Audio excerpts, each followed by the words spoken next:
ప్రశాంతంగా నిద్రపోయేందుకు నీంద్ యాప్లోకి అడుగుపెట్టండి. ఈ క్షణమే నీంద్ యాప్ను డౌన్లోడ్ చేసుకోండి. ఒత్తిడిని తగ్గించి ప్రశాంతమైన నిద్రలోకి మిమ్మల్ని తీసుకెళ్లే చక్కని కథలు, ధ్యాన పద్ధతులు, ఆహ్లాదకర సంగీతాన్ని మీరు నీంద్ యాప్లో మాత్రమే వినండి. నమస్తే, నేను మీ అనురాధ. ఇప్పుడు రచయిత హరీష్ రచించిన గోదావరి అనే కథను విందాం. నదుల చుట్టూ పంట పొలాలు ప్రకృతి అందాలే కాదు, ఆత్మీయతలు కూడా అల్లుకుంటాయి. గోదావరితో ముడిపడి మురిసిపోయే బతుకులను చూస్తేనే ఈ విషయం తెలుస్తుంది. అలా గోదావరి చుట్టూతా ఉండే అందాలనే చూపిస్తూ ఒక మధురానుభూతిని తెప్పించే ఈ కథ వినటం ప్రారంభించే ముందు సౌకర్యవంతమైన స్థితిలోకి వెళ్దాం. ముందుగా మీకు ఇష్టమైన రీతిలో పడుకుని అన్ని లైట్లను ఆఫ్ చేసి మీ కళ్ళు మూసుకోండి. నెమ్మదిగా గాలి పీలుస్తూ పూర్తిగా లోతైన శ్వాస తీసుకొని వదలండి.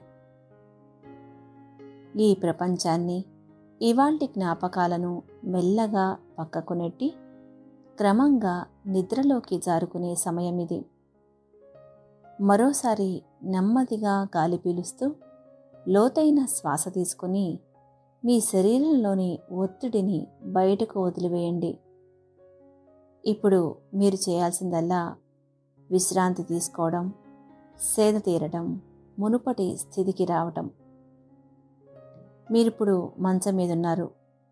రోజువారీ అలసట నుంచి మీ శరీరం విశ్రాంతి తీసుకుంటున్నట్లుగా మీకు అనిపిస్తుంది.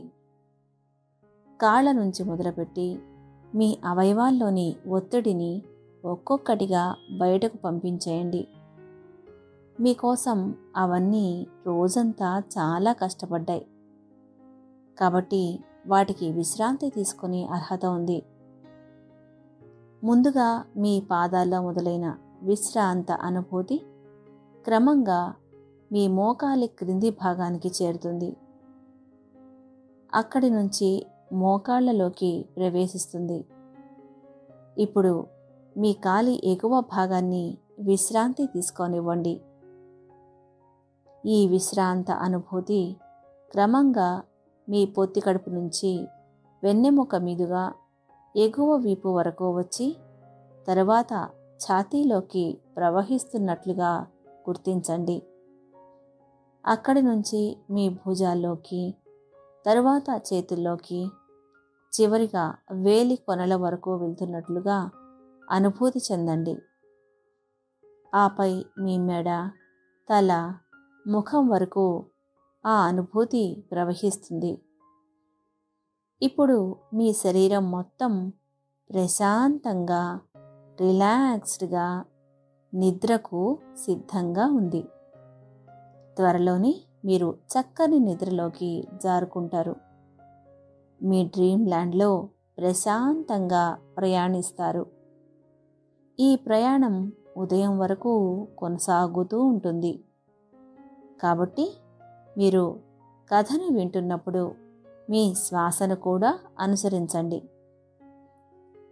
అద్భుతమైన నిద్రానుభవం కోసం మీ శరీరం మొత్తానికి విశ్రాంతినిస్తూ స్థిరంగా ఉండండి. ఇప్పుడిక కథలోకి వెళ్దాం. వెన్నెలకి సూర్యుడు ఆహ్వానం పలుకుతున్నాడు. నిండుగా కుంకుమ నీళ్లు కలిపిన పళ్ళెంలా కనిపిస్తున్నాడు సూర్యుడు. చందమామ వస్తున్నాడన్న సంతోషంతో చల్లగాలి నలుదిక్కులకు ఉత్సాహంగా వీస్తోంది. ఇంటి ఆరు బయట పిల్లల స్మార్ట్ ఫోన్లు పట్టుకుని కూర్చుని ఉన్నారు. ఫోన్ వెలుగులో పిల్లల మొహాలు ఆర్టిఫిషియల్ పువ్వుల్లా ఉన్నాయి. కనిపించిన అందరినీ పలకరిస్తూ రామాపురం వీధుల వెంట శివ వడివడిగా నడుస్తున్నాడు. అతనికి ఎందుకో ఊరిలో జీవం లేనట్లా కనిపిస్తోంది. ఇళ్ల మధ్య కాదు, మనుషుల మధ్య మాటలకు ముందు వెనుక అడ్డుగోడలు కనిపిస్తున్నాయి. అమెరికాలో ఉన్నంతకాలం అతని మనసంతా ఊరి చుట్టూ గోదావరి ఒడ్డునే విహరించేది. ఎంతో ఆశగా జ్ఞాపకాలు నెమరువేసుకుంటూ సొంత ఊరిని ఊహించుకుంటూ వచ్చాడు. వచ్చిన కాసేపటికే శివకే అర్థమైంది, ఊరు మారిపోయింది. ఎంతలా అంటే జ్ఞాపకాలు కూడా మారిపోయేంత. మనసులో ముద్రించుకుపోయిన అందాలను జీవం లేకుండా చూస్తే ఏ గుండె మాత్రం చివుక్కుమందు? గోదావరి మహోగ్ర రూపంలో చిక్కుకున్న లేగదోడలా ఉంది అతని పరిస్థితి. ఊరిని దాటి చిన్ననాటి జ్ఞాపకాలను వెతుక్కుంటూ చకచకా వెళ్ళి గోదావరి ఒడిలో పడిపోయాడు. చిన్న బొట్టుగా పసిపాప బోసినవ్వులా బ్రహ్మగిరిలో మొదలయ్యే గోదావరి నది ప్రస్థానం ఓ తల్లి నిండు జీవన ప్రయాణం. ఆ ప్రవాహం ఎన్నో జీవితాలను ప్రభావితం చేసే అనుభూతుల సంగమం. కోట్లాది మందికి పంచిన జీవితాల జడివానలో మర్చిపోలేని మధురానుభూతులు తలుచుకొని ఆ తల్లి నిండైన సవ్వడికో నమస్కారం పెట్టుకోవడంలో ఉద్వేగమైన సంబంధం పెనవేసుకుంటుంది. ఓ తల్లి, నీ బిడ్డగా పుట్టడమే మా జన్మకో సార్థకత అని వేడుకుంటూనే జలజల కన్నీళ్ల దార వెచ్చగా బుగ్గను తాకుతుంది. ఓ రకమైన అశ్రువానుభూతి వెంటాడుతుంది. గోదావరి నదిని కళ్ళతో చూడలేం, తనువుతో ఆస్వాదించలేం. అదొక మానసిక ఆనందాల డోలిక, పరవళ్ల జడితో అద్భుతాల మాలిక. గోదారమ్మ అడుగులను, ఆమె పరవళ్ల మడుగులను ఎందరో సుప్రసిద్ధ కవులు, కవయిత్రులు తమ పాళిలో ఇరికించారు. గోదావరి అందాలను అక్షరాల్లో పంచుకున్నారు. నదీ ప్రయాణాన్ని పరవశించి పాటలుగా అందించారు. గోదావరి నది జడిలో అప్పుడే పుట్టిన పసిపాప బోసినవ్వు దాగుంటే నది సాగించే సుందర ప్రయాణం పరికిని కట్టిన పల్లె పడుచులా కనిపిస్తుంది. అఖండ గోదావరిగా ఆమె మారిన తీరు నిండైన మాతృమూర్తిగా పలకరిస్తుంది. అమ్మ గోదావరి ఒడిలో కూడా శివకు మనసు కుదుటపడలేదు. నిశ్శబ్దంగా కూర్చుని గోదావరినే చూస్తున్నాడు. తనలో ఎన్ని రాళ్లున్నా సరే సవ్వడి చేయకుండా ఓ పక్కగా చిన్న పాయల గోదావరి ప్రవహిస్తోంది. అతనికెందుకో గోదావరి అలసిపోయినట్లుగా తోస్తోంది. సాయం సంధ్యవేళ ఇసుక తిన్నెల్లో తళతళ పసిడికాంతిలా మెరిసిపోతున్న గోదావరి సోయగం ఎక్కడికి పోయింది?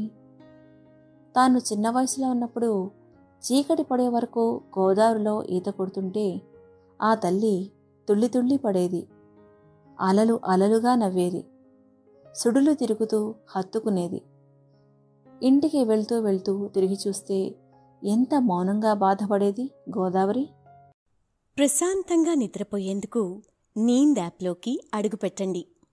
ఈ క్షణమే నీంద్ యాప్ను డౌన్లోడ్ చేసుకోండి. ఒత్తిడిని తగ్గించి ప్రశాంతమైన నిద్రలోకి మిమ్మల్ని తీసుకెళ్లే చక్కని కథలు, ధ్యాన పద్ధతులు, ఆహ్లాదకర సంగీతాన్ని మీరు నీంద్ యాప్లో మాత్రమే వినండి. శివకు చిన్ననాటి విషయాలు ఒక్కొక్కటిగా గుర్తుకొస్తున్నాయి. అతను 5వ తరగతి చదువుతున్నప్పుడు జోరుగా వానలు కురిశాయి. ఆకాశం భూమిని కలిపేసట్లుగా కురిసింది వర్షం. చెరువులు, కాలువలు గట్లు దాటి ప్రవహిస్తున్నాయి. బడులకు ప్రభుత్వం సెలవులు ప్రకటించింది. ఓ రోజు రాత్రి గోదావరి ఉగ్రరూపం దాల్చింది. మొదట రామాపురం గుడిలో రాములోరి కాళ్ళను కడిగింది. తల్లి గోదావరి కోపగించుకుందన్న వార్త ఊరిలోని అందరికీ పాకింది.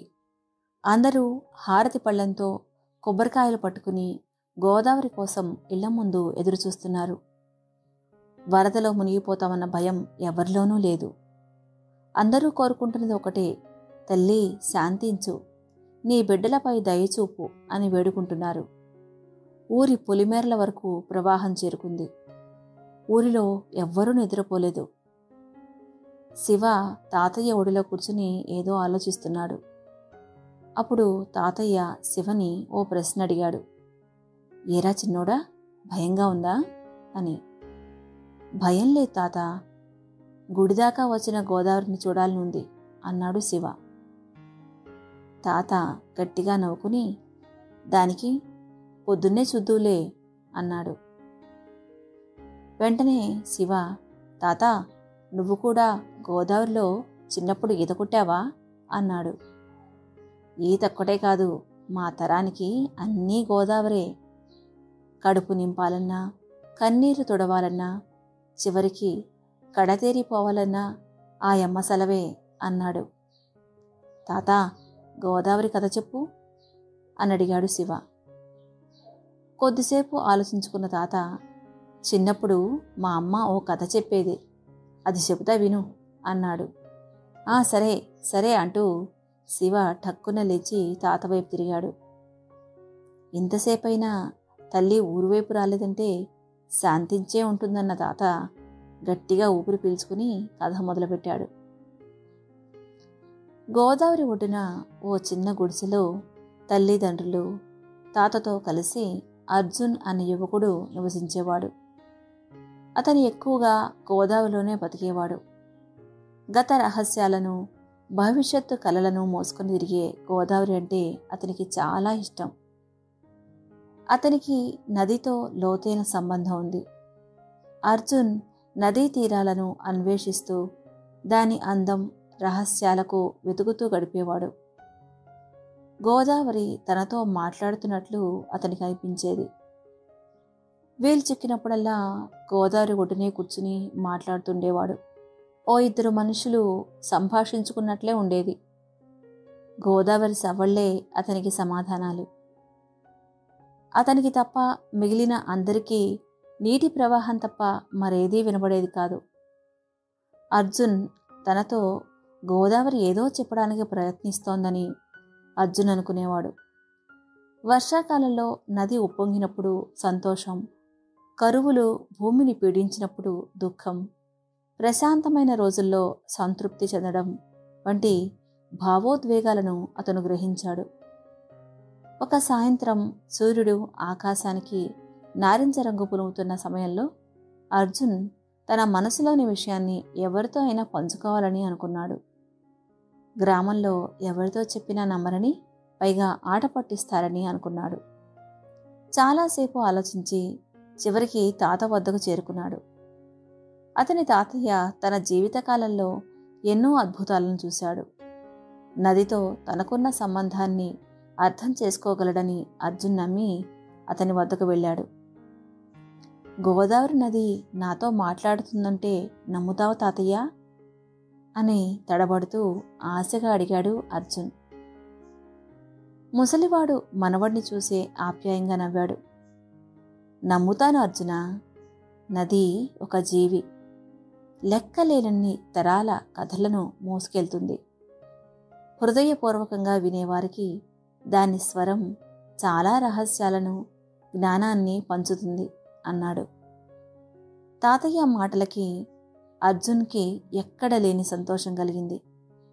అప్పటి నుంచి గోదావరి తనకి ఏం చెప్పాలని అనుకుంటోందా, ఎప్పుడు చెబుతుందా అని ఎదురు చూసేవాడు. తను లేనప్పుడు గోదావరి మాట్లాడాలనుకుంటే ఎలా అని మదన పడిపోయేవాడు. గోదావరి ఒడ్డును వదిలేవాడే కాదు. ఇలా క్రమంగా గోదావరితో అర్జునుడి బంధం బలపడిపోయింది. ఊరిలో అందరూ గోదావరితో అర్జున్ మాట్లాడుతాడని అనుకునేవారు. కరువు లేదా వరదల సమయంలో గ్రామస్తులు అతని సలహాలే కోరేవారు. గోదావరి దగ్గర ధ్యానం చేసి నదిలో మునిగి వచ్చి తనకు అనిపించింది గ్రామ ప్రజలకు చెప్పేవాడు అర్జున్. అలా గోదావరిలాగా కాలం కూడా వేగంగా సాగిపోతోంది. ఒక వేసవిలో గ్రామంలో తీవ్రమైన కరువు వచ్చింది. పంటలు పూర్తిగా ఎండిపోయాయి. గ్రామస్తులు ఆశలు కోల్పోయారు. నిండుగా ప్రవహించే గోదావరి నీరసించిపోయినట్లు కనిపిస్తోంది. నదిలో మోటార్లు అవసరం లేనంత, బిందెల్లో మోయలేనంత నీళ్లే ఉన్నాయి. గోదావరి బాధను అర్జున్ పసిగట్టాడు. సహాయం చేయాలని నిశ్చయించుకొని నది ఒడ్డునే కూర్చుని దాని అవసరాలను అర్థం చేసుకోవడానికి ఎన్నో రాత్రులు గడిపాడు. ఓ రోజు రాత్రి నిండుగా వెన్నెల కురుస్తోంది. గోదావరి పారుతుంటే వెన్నెలను చుట్టుకున్న పడుచు పిల్లలా ఉండేది. సవ్వడుల చప్పుడు గజ్జలను మైమరిపించేది. దూరంగా నది మలుపు తిరుగుతూ చీకటిలో కలిసిపోతుంటే చీరచాటున దాగిపోయిన నడుములా ఉండేది. ఇప్పుడు నదిలో ఆ కళ లేదు. ఉన్నట్టుండి అర్జున్కి ఏదో గొంతు వినిపించింది. సవ్వడులు కాస్త స్పష్టంగా వినిపించడం ప్రారంభమైంది. అర్జున్ శరీరమంతా చెవులు చేసుకుని వింటున్నాడు. గోదావరి ఎప్పట్లాగే జీవం పోసుకోవాలంటే ఒక సాహసం చేయాలి. అడవిలో ఎన్నో ఏళ్లనాటి మహావృక్షం ఒకటి ఉంది. ఆ చెట్టు వేళ్ళు గోదావరి వరకు వ్యాపించి ఉన్నాయి. ఇప్పుడు ఆ చెట్టుకి రక్షణ అవసరం. ఎంతో కాలంగా ఆ చెట్టు వేర్లు గోదావరి కలిసి ఉన్నాయి. ఎన్నో జ్ఞాపకాలను పంచుకున్నాయి. ఒకరోజు చెట్టు తన దుస్థితిని గోదావరికి చెప్పుకుంది. పర్యావరణానికి, ఎన్నో జీవరాశులకు, మనుషులకు మంచి చేస్తున్న తనకు ఎదురైన కష్టాన్ని చెప్పుకుంది. ఆ వృక్షం దుఃఖాన్ని విన్న గోదావరి గుండె పగిలిపోయింది. బొట్టు బొట్టును ఆవిరి చేసి బాధపడిపోయింది. మనుషుల అత్యాశకు ఆవేశపడి ఎండిపోయింది. అర్జున్కి విషయం అర్థమైంది. ఆ చెట్టుని రక్షిస్తే గోదావరి మనసు కుదుట పడుతుంది. ఎప్పటిలాగే ప్రవహిస్తుంది. ఊరి ప్రజల కష్టాలు తీరుతాయి. ఏదేమైనా ఆ చెట్టును రక్షించాలి అనుకున్నాడు అర్జున్. గోదావరి మట్టిని నుదుటన పెట్టుకుని అడవి వైపు ప్రయాణం మొదలుపెట్టాడు. గోదావరి ఒడ్డుకు అవతలి వైపున ఉన్న పెద్ద అడవికి చేరుకున్నాడు. తీరాన విస్తరించి ఉన్న కొండలు, గుట్లను వెతుకుతూ తిరుగుతున్నాడు. మనుషుల సంచారం తక్కువగా ఉన్న ఆ అడవిలో చాలా రకాల పక్షులు, జంతువులు అతనికి కనిపించాయి. ఏ జంతువు అతనికి హాని కలిగించలేదు. ఊహించిన అతిథి వచ్చినట్లు తలలూపుతూ ఉన్నాయి. పక్షులు కిలకిలమంటూ స్వాగతం పలుకుతున్నాయి. చాలా దూరం నడిచిన తర్వాత అర్జున్కి ఒక పెద్ద చెట్టు కనిపించింది. ఆ చెట్టు ఎంత పెద్దగా ఉందంటే ఊరు మొత్తం వర్షానికి తడవకుండా ఆ చెట్టు కింద చేరవచ్చు. అంత విశాలంగా ఉంది. చెట్టుకు గోదావరి ప్రాణశక్తిని అందజేస్తుందని గ్రహించాడు. చెట్టుకు ఎలాంటి హాని కలగకుండా కాపాడాలని నిర్ణయించుకున్నాడు. సమస్య ఎక్కడుందో తెలుసుకోవాలని వెతకడం ప్రారంభించాడు అర్జున్. ఒకచోట లోతుగా గుంట తవ్వి ఉన్నారు. చిన్నపాటి బావిలా ఉంది. చుట్టూ ఏవో పూజలు చేసినట్లు కుంకుమ, పసుపు, నిమ్మకాయలు ఉన్నాయి. దాన్ని చూడగానే ఎందుకు తవ్వారో అర్జున్కి అర్థం కాలేదు. గోదావరి వైపు వెళ్తున్న చెట్టు వేరు సగానికి పైగా తెగిపోయి ఉంది. ఓ పెద్ద చెట్టు కాండవంత ఉన్న ఆ వేరుని గొడ్డలితో ఛిద్రం చేసి ఉన్నారు. ఈ పని ఎవరు, ఎందుకు చేస్తున్నారో తెలుసుకోవాలని అర్జున్ అక్కడే కూర్చున్నాడు. ఊరినంతా ఏకం చేసి ఈ కుట్రను అడ్డుకోవాలని బలంగా నిశ్చయించుకున్నాడు.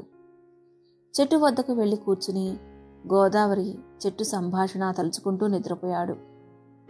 ఎంతసేపు నిద్రపోయాడో తెలియలేదు. చాలా దూరం నడిచి రావడం వల్ల బాగా నిద్ర పట్టేసింది అతనికి. గోదావరి ఒడ్డును దాటి కొందరు పార, గుణపం తీసుకుని వస్తుండటం చెట్టు గమనించింది. తన కొమ్మలపై పడుకున్న పక్షులను, తొర్రల్లో దాక్కున్న జంతువులను చూసింది. ఎలాగైనా బ్రతకాలని అనుకుంది. ఓ 2 నీటి చుక్కలను అర్జును మొహంపై రాల్చింది. గాఢ నిద్రలో ఉన్నా సరే ఆ స్పర్శను అర్జున్ గుర్తుపట్టగలడు. గోదావరి ముద్దు పెట్టినట్లుగా అనిపించింది అతనికి. వెంటనే లేచి కూర్చున్నాడు. దూరంగా ఏదో మాటలు వినిపించడంతో ఆ వైపు చూశాడు. ఓ గుంపు లాంతర్లు పట్టుకుని ఆ వైపే వస్తోంది. వాళ్ళు ఆ సమయంలో అక్కడ అర్జున్ ఉంటాడని ఎవరూ ఊహించలేదు. వాళ్ళు గుంత వద్దకు వెళ్లే వరకు అర్జున్ నిశ్శబ్దంగానే ఉన్నాడు. గుంత వద్దకు వచ్చి తవ్వడానికి సిద్ధమవుతున్న వారిని అర్జున్ గుర్తుపట్టాడు. వాళ్ళు తమ ఊరి వాళ్లే. నెమ్మదిగా వాళ్ల వద్దకు వెళ్ళాడు.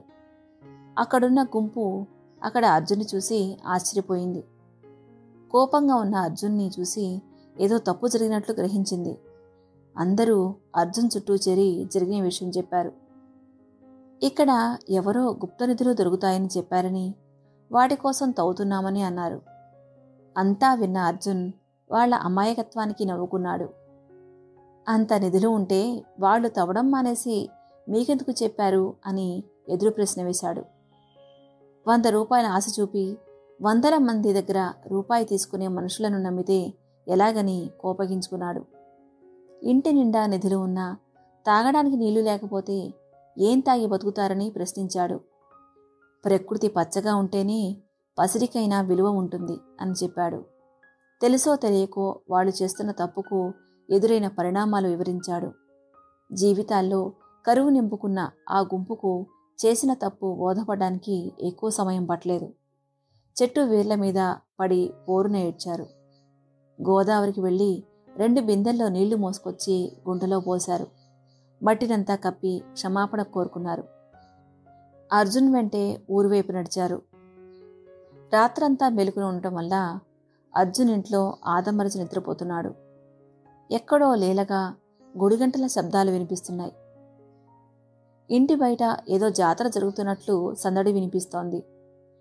ఎప్పుడో మర్చిపోయిన చల్లగాలి కాదు, గోదావరి గాలి ఒక్కసారిగా అర్జున్ని ఉక్కిరి బిక్కిరి చేసింది. అర్జున్ కళ్ళు తెరిచాడు. అతనికి అర్థమైంది, గోదావరి వచ్చేసింది. ఒక్క ఉదుటన లేచి బయటకు వచ్చాడు. తన కళ్ళను తానే నమ్మలేకపోయాడు. ఒడ్డు అంచును ముద్దాడుతూ గోదావరి ప్రవహిస్తోంది. సంతోషంతో ఉప్పొంగుతోంది. పంట పొలాల పొగుళ్లకు మందు పూస్తూ గోదావరి కదులుతోంది. ప్రజలంతా ఒడ్డున నిల్చుని అమ్మకి హారతి పడుతున్నారు. ఆ రోజు నుంచి అర్జున్ జీవితం మళ్లీ మొదటికి వచ్చింది. రోజు గోదారమ్మ ఏదైనా కష్టం చెప్పుకుంటుందేమో అని ఒడ్డునే ఉండేవాడు. నది గుసగుసలు వింటూ గడిపేవాడు. అతను గోదావరి వేరు కాదు, అతనే గోదావరి, గోదావరే తాను అని తాత కథ ముగించాడు. కథంతా విన్న శివ, తాత నేనే అర్జున్ అన్నాడు. నువ్వే కాదు నాన్న, మట్టి విలువ, నీటి విలువ, చెట్టు విలువ తెలిసిన ప్రతోడు అర్జునుడే అన్నాడు. ఇప్పటికీ శివకు గుర్తుంది శాంతించిన గోదావరిని తాత భుజాలపై నుంచి చూసిన దృశ్యం.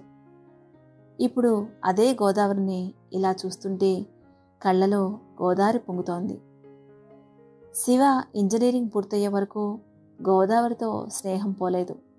ప్రతి ఋతువులో గోదావరి అందాలు, హొయలు ఎలా మారుతాయో అతనికి తెలుసు. ఇంజనీరింగ్ అవ్వగానే పై చదువులు, ఉద్యోగాలు అంటూ అమెరికాలో వాలిపోయాడు. విమానం ఎక్కే రోజు కుటుంబాన్ని విడిచి దూరంగా వెళ్తున్నామనే బాధ కంటే గోదావరిని చూడలేమనే బాధే ఎక్కువగా ఉంది తనకి. అమ్మతో నాన్నతో ఫోన్లో మాట్లాడొచ్చు, మరి గోదావరితో? నెమ్మదిగా గోదావరి జ్ఞాపకాల్లో మునిగి తేలడం నేర్చుకున్నాడు. అమెరికాలో పరిచయమైన అందరి స్నేహితులకు ఎప్పుడు కలిసినా మాటలు కలిపినా ఊసులు గోదావరి వైపే మళ్ళేవి. ఇతనికే కాదు, వారికి గోదావరి అంటే ఎంతో తెలియని ఇష్టం, ప్రేమ మొదలయ్యాయి. అమెరికా స్నేహితులైతే ఎప్పుడు వీలైతే అప్పుడు గోదావరి అందాలను చూడాలని ఉబలాట పడుతున్నారు. వాళ్ళకి గోదావరితో ఊరి జనాలకి ఉన్న సంబంధాన్ని వివరించేందుకు శివ ఓ సంఘటన చెప్పాడు. ఆ ఊరి జనాలకి కన్నపేగు కంటే గోదావరిని తాగిన ప్రేమ ఎక్కువని ఆ కథ చెప్పేస్తుంది. శివ ఇంజనీరింగ్ చదువుతున్న సమయంలో ఓ సాయంత్రం కాలేజీ బస్సులో ఊరికి వస్తున్నాడు. పొలాల్లో పనులు పూర్తి చేసుకుని ఇంటికి వెళ్లే రైతులు, పశువులను తోలుకెళ్లే కాపర్లు, బడి నుంచి ఇంటికి కూడా పోకుండా గోదావరి ఒడ్డున ఆడుకునే పిల్లలు, గోదావరి నుంచి నీళ్లు మోస్తూ కనిపించే ఆడవాళ్లు, ఇవి రోజూ అతనికి కనిపించే దృశ్యాలు. కానీ ఓ రోజు గోదావరి ఒడ్డున అలజడి కనిపిస్తోంది. కేరింతలు పోయి ఆందోళన ఆవహించి ఉంది. శివకి ఏదో కీడు జరిగినట్లు అనిపించింది. ఠక్కున బస్సు దిగేసి గోదావరి వైపు పరుగుతీశాడు. ఎగువన కురిసిన వర్షాలకు గోదావరి పోటెత్తి పారుతోంది. నరికేసిన చెట్లు, ప్లాస్టిక్ వ్యర్థాలు, పరిశ్రమల నుంచి వచ్చిన రసాయనాలు, కుళ్ళిన కళేబరాలు, ఇలా మనిషి అత్యాశ తీరగా మిగిలిన దరిద్రాన్ని తనలో ఒక్క క్షణం కూడా ఉంచుకోవడం ఇష్టం లేనట్లుగా ప్రవాహం సాగిపోతోంది. ఈ చెత్తను సముద్రంలో కలిపేస్తేనే కానీ శాంతించను అన్నట్లుగా గంభీరంగా ప్రవహిస్తోంది. గోదావరి ఎర్రగా మారి సుడులు తిరుగుతూ హోరు శబ్దంతో బిడ్డలకు హెచ్చరికలు చేస్తూనే ఉరకలెత్తుతోంది. అమ్మ మనసులోని బాధను, కార్యాన్ని గ్రహించలేని ఓ కుర్రాడు గోదావరిలోకి దూకేశాడు. ప్రవాహంలో కొట్టుకుపోతున్న ఓ పెట్టెను బయటకు లాగుదామని లోపలికి దూకాడు. ఒక్కసారిగా గోదావరి ఉలిక్కిపడింది. తాను మాత్రం ఏం చేయగలదు? అంత హోరులో తానే తన నియంత్రణలో లేనట్లుగా ఉన్న గోదావరి ఆ బిడ్డకు ఏం సాయం చేయగలదు? క్షణాల్లో ప్రాణాలు కోల్పోయిన బిడ్డను గోదావరి సముద్రం వరకు తీసుకెళ్లలేదు. ఏ పొదలకో మలుపుకో అప్పగించలేదు. ఆ ఊరిగట్టుకే అప్పగించి సాగిపోయింది. బస్సు దిగి పరుగున వచ్చిన శివకు ఈ విషయమంతా తెలిసింది. బిడ్డ శవాన్ని పట్టుకుని తల్లిదండ్రులు గోదావరికే మొక్కుతున్నారు. ఊరి జనమంతా చుట్టూ పోగే ఉన్నారు. అందరి నోటా ఒకటే మాట, ఏ జన్మలో ఏ పుణ్యం చేసుకున్నాడో ఆ తల్లి కడుపునే పుట్టి ఈ తల్లి ఒడిలో పోయాడు. ఎంతమందికి వస్తుంది ఈ చావు అంటున్నారు. పుట్టెడు దుఃఖంలో కూడా ఆ పల్లె జనాలకి గోదావరి ద్వేషించడం చేతకాలేదు. ఎడారి బతుకులను, బతుకు చెమ్మను అద్దిన గోదావరిని ఎలా ద్వేషించగలరు? నెర్రెలు చిలిన భూమికి మాగాణి సిరులను తోలిన గోదావరిని ఎలా కోపగించుకునేది? ప్రకృతికి రోజుకో రంగు చీర కట్టే తల్లిని ఎలా కాదనుకునేది? అక్కడ పుట్టి బతికిన అందరికీ గోదావరి మనసే తెలుసు. అమెరికా స్నేహితులు ఇంకా 4 రోజుల్లో వస్తున్నారు. కాస్త ముందుగానే చెల్లి పెళ్లి కోసం శివ ఇండియాకు వచ్చేశాడు. వచ్చి రాగానే ఇంట్లో అందరికీ కనిపించి ఇదిగో ఇలా గోదావరి ఒడ్డుకు చేరాడు. తన చూసినట్లు, చెప్పుకున్నట్లు, ఊహించుకున్నట్లు ఇప్పుడు గోదావరి లేదు. ఏదో పరధ్యానంలో కూర్చుని శివ గోదావరిని చూస్తున్నాడు. హఠాత్తుగా భుజాల మీద చేతులు పడ్డాయి. ఎవరా అని తల తిప్పి చూశాడు. విష్ణు ఆయాసంతో రొప్పుతూ గోదావరిని చూస్తున్నాడు. ఇద్దరూ ఆ ఒడ్డున పరుగులు తీసి పెరిగిన యువకులే. ఎరా ఎప్పుడొచ్చావు అని విష్ణు పలకరించాడు. ఓ 2 గంటలైంది అన్నాడు శివ. కొంచెంసేపు ఇద్దరూ మౌనంగా కూర్చున్నారు. ఇంతలో శివ, విష్ణు మళ్ళీ అర్జునుడు వస్తే కానీ గోదావరికి పూర్వవైభవం రాదంటావా అన్నాడు. విష్ణు గట్టిగా నవ్వాడు. నవ్వైతే వినిపించింది కానీ కళ్ళల్లో నీళ్లే కనిపించకుండా జారిపోయాయి. ఒక్క అర్జునుడు ఏం చేయలేడు శివ. అప్పుడు తెలిసి తెలియక చేసే తప్పులు. అర్జునుడి మాట విన్నారు. ఇప్పుడు పరిస్థితులు అవి కావు. తెలిసే చేస్తున్నారు. ప్రశ్నిస్తే మనకే తెలియదని అంటున్నారు. దేన్ని దోచుకుని దేన్ని సంపాదిస్తున్నారో ఈ మనుషులకి అర్థం కావట్లేదు. తోడేస్తున్నారు శివ. గోదావరికి నిలువెల్లా గాయాలు చేస్తున్నారు. గోదావరిలో అడుగు పెట్టాలంటేనే భయమేస్తోంది. ఎక్కడ ఏ గుంట ముంగేస్తోందో అని. పగలు రాత్రి లేదు, గుణపాలతో ఆ తల్లిని కొల్లబొడుస్తూనే ఉంటారు అన్నాడు విష్ణు. మనం ఏం చేయలేమా అన్నాడు శివ. చాలానే చేశాను. ఇసుక అక్రమ తవ్వకాలు ఆపాలని ఎన్నో అర్జీలు పెట్టుకున్నాను. కన్నీటితో అక్షరాలు తడిసి అర్థం కాలేదేమో. అర్జీలన్నీ డస్ట్బిన్లో దొరికేవి. ఈ తల్లి గొప్పతనం చూశావా? స్వార్థపరులకు కూడా స్త్రీలు పంచుతూ తనే మాడిపోతోంది అన్నాడు. లేదు విష్ణు, ఇలానే వదిలేస్తే ఎలా అన్నాడు శివ. ఏం చేయగలం శివ? విపత్తుల్లో కూడా పరిహారాన్ని ముక్కేస్తున్నారు. వరదలు ముంచేస్తుంటే ఆకాశాల నుంచి చూసి వెళ్ళిపోతున్నారు. వాళ్ళకి గోదావరి నిండినా లాభమే, ఎండినా ధనమే. అణువణువునా పెరిగిపోయిన స్వార్థాన్ని మనం కడగలేం అన్నాడు విష్ణు. గోదావరి కూడా చిన్న బొట్టుగానే మొదలవుతుంది విష్ణు అన్నాడు శివ. 5 రాష్ట్రాల ప్రజలను పలకరించుకుంటూ 1456 కిలోమీటర్లు ప్రయాణించి అంతర్వేదిలో ముగిసిపోతుంది. మనం బొట్టుగానైనా మొదలవ్వకపోతే ఎలా? మనం చేయాల్సింది ఒకటే, గోదావరిని కాపాడుకోవడానికి వీలైనంతమంది అర్జునులను తయారు చేయాలి అన్నాడు. ఎక్కడి నుంచో 2 నీటి చుక్కలు ఇద్దరి నుదుటిన పడ్డాయి. కథ సమాప్తం. ఇక సెలవా మరి. శుభరాత్రి. ప్రశాంతంగా నిద్రపోయేందుకు నీంద్ యాప్లోకి అడుగుపెట్టండి. ఈ క్షణమే నీంద్ యాప్ను డౌన్లోడ్ చేసుకోండి. ఒత్తిడిని తగ్గించి ప్రశాంతమైన నిద్రలోకి మిమ్మల్ని తీసుకెళ్లే చక్కని కథలు, ధ్యాన పద్ధతులు, ఆహ్లాదకర సంగీతాన్ని మీరు నీంద్ యాప్లో మాత్రమే వినండి.